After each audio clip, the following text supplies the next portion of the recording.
George Preston here with SpinetiX at ISE 2020, where we're launching the latest in our family of hypermedia players, the HMP 400.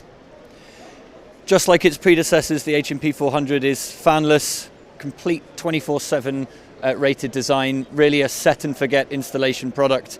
But there's something new about the 400, and that's that there's just one hardware variant here, making speccing much more straightforward.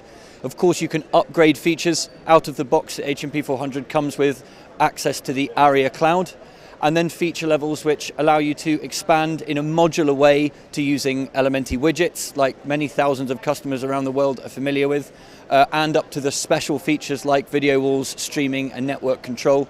There's also another layer of functionality in the HMP 400 which is new to this model, and that's a full 60 frames per second 4K HTML5 rendering engine. So we can cover everything now: kiosks, widgets, systems, and advanced applications, all on one piece of hardware. Start small and grow into it. Find out more at SpinetiX.com. Thanks.